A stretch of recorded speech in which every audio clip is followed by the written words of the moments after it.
kita ini seakan-akan itu hanya memuncakkan acara kita itu tentang proklamasi Gubernur Tentara ARI itu hanya di tanggal 17 Mei 1949.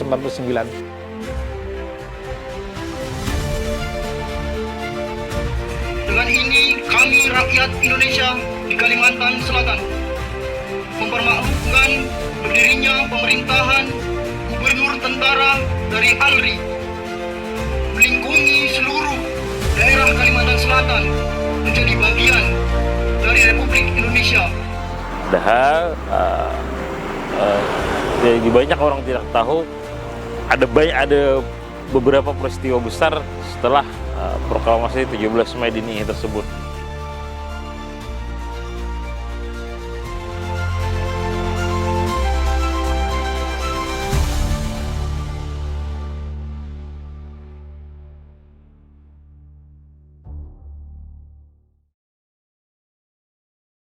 Gerakan di Kalimantan ya, karena saya pernah ke Kalimantan Utara, di situ juga ada Tugu ALRI tentang bagaimana dikirim pasukan-pasukan dari luar Kalimantan ini untuk memperjuangkan Kalimantan menjadi bagian dari Negara Kesatuan Republik Indonesia.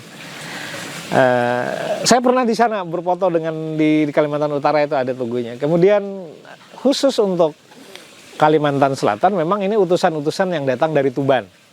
Karena hulu Kalimantan ya, Kalimantan Selatan terutama juga bukan menjadi bagian dari Negara Kesatuan Republik Indonesia berdasarkan Perjanjian Negara Jati. Oleh karena itu diutuslah utusan-utusan dari Tuban itu yang tergabung dalam divisi-divisi. Nah, memang 17 Mei itu bukan puncak kalau menurut pendapat kami. Karena 17 Mei itu sebagaimana, mohon maaf nih kalau saya keliru ya, proklamasi 17 Agustus itu dikumandangkan tanggal 17 Agustus. Tapi pengakuan Belandanya tanggal 24 Desember kalau tidak salah. Nah, sama dengan 17 Mei ini. 17 Mei ini dikumandangkan memang diproklamasikan pada tanggal 17 Mei 1949. Tetapi setelah bulan Mei, Juni, Juli, Agustus, September baru pengakuan kesatuan kita tentang ALRI Divisi 4, dan puncak bahwa kita memang ada itu di tanggal 2 September. Sejarah memang tidak sesederhana itu, alih-alih menjadi puncak atau akhir. Proklamasi 17 Mei 1949 justru menjadi gerbang menuju babak baru perjuangan, fase yang lebih kompleks, lebih terorganisir, dan sekaligus lebih menantang bagi para gerilyawan kemerdekaan. Setelah proklamasi 17 Mei 1949 di Loksado, di Niih Loksado, pemerintahan Gubernur Tentara ARI kemudian memulai melakukan penataan kembali militer. Sekaligus waktu itu memancangkan garis demarkasi, tepatnya di 3 km dari pusat kota Kandangan. Jadi saat itu berada di titik sentral di Desa Karangjewa. Saat ini masih ada monumen garis demarkasi di Desa Karangjewa. Sepanjang bulan Agustus tahun 1949 itu terjadi serangkaian pertempuran besar di kota Kandangan, yaitu kita kenal sebagai pertempuran mempertahankan garis demarkasi di Desa Karangjewa.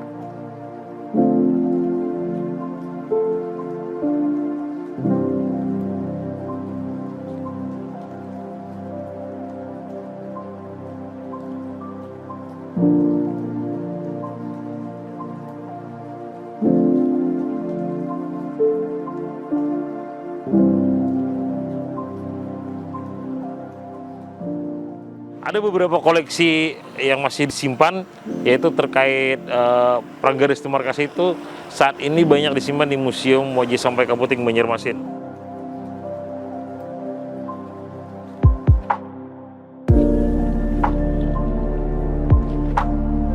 Itu bisa melihat ada mortir, ada granat, ada baju-baju yang digunakan oleh para gerilyawan saat meletusnya perang tersebut. Perang inilah yang kemudian membawa Belanda akhirnya secara sepihak merasa mereka ini sudah tersudut. Akhirnya Residen A.G. Delman, saat itu residen Belanda di sini, memutuskan untuk ke Jakarta untuk saat itu meminta delegasi Republik Indonesia, delegasi PBB dari UNCI itu untuk melakukan negosiasi bersama para pimpinan ARI. Nah, disinilah titik paling krusial di mana ketika pemerintahan kolonial Belanda akhirnya merasa tersudut dengan beberapa pertempuran, yaitu pertempuran garis demarkasi tadi.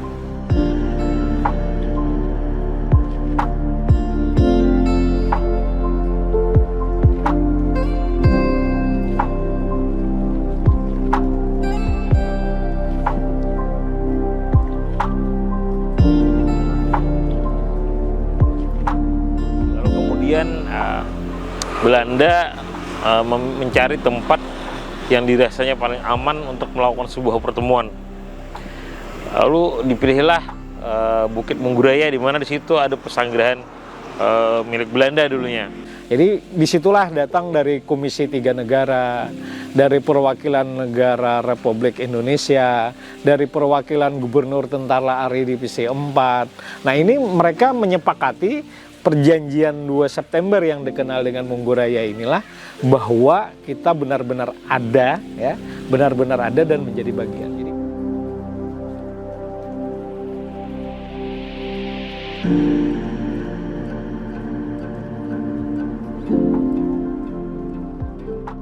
itu kalau kita lihat dari beberapa yang baru saja saya temukan, itu ada beberapa dokumentasi ketika terjadinya pertemuan di Mungguraya, dan ada juga di Dipo Arsip, Hulu Sungai Selatan. Itu kita melihat masyarakat datang berbondong-bondong memenuhi kaki Bukit Mungguraya itu. Jadi hampir seperti lautan manusia, karena masyarakat ingin melihat seperti apa wajah pimpinan pejuang yang paling diidolakan saat itu. Nah, akhirnya disitulah terjadi kesepakatan antara pemerintahan militer Belanda dengan ARI Divisi 4 yang ditengahi oleh delegasi Republik Indonesia serta Komisi 3 Negara dari PBB, yang saat itu menyepakati adanya gencatan senjata atau ceasefire. Jadi setelah di Bukit Mungguraya, kemudian dilanjutkan di rumah di Karangjawa waktu itu, saat ini menjadi cagar budaya kita juga.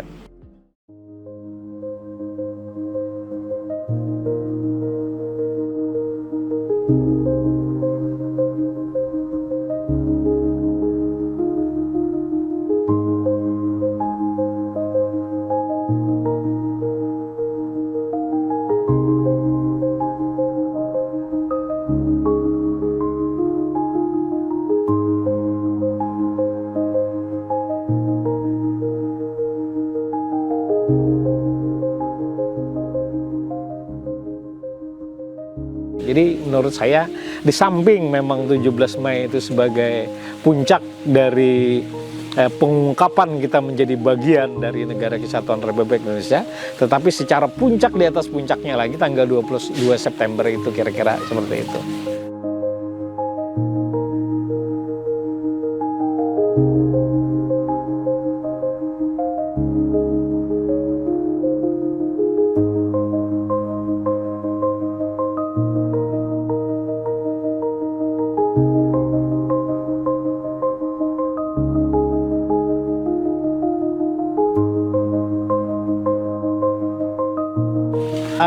Makanya kami Dewan Harian Cabang Pewarisan Nilai-Nilai Kejuangan 45 itu mengangkat Tugu 2 September itu.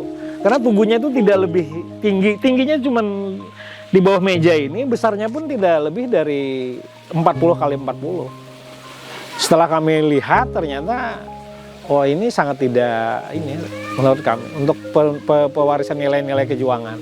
Nah, akhirnya kami coba poga di sana itu perbaiki dengan koordinasi dengan berbagai pihak, pemerintah daerah waktu itu dengan PT Antang Gunung Meratus, akhirnya diberikan bantuan dan akhirnya seperti tugu yang ada sekarang. Dan kami akan memperingati tanggal 2 September ini di sana, walaupun nanti pemerintah daerah mungkin tidak ada acara. Kalau kami memungkinkan nanti akan kami ikutkan. Tapi kami mengusulkan karena tahun ini tidak ada 17 Mei, nampak tilasnya kami menyarankan ada nampak tilas 2 September. Nah, jadi Di situ itu penting menurut kami dituntaskan lah, ibarat klimaks cerita itu. Nah itu ibarat PLM itu di situ itu puncak klimaknya sebenarnya. Puncak klimaknya itu di 2 September. Dan itu pengakuan, mendatangkan, menghadirkan. Kalau sering kami istilahkan, kalau 17 Mei itu adalah yang bersifat nasional, kalau yang 2 September itu berskala internasional.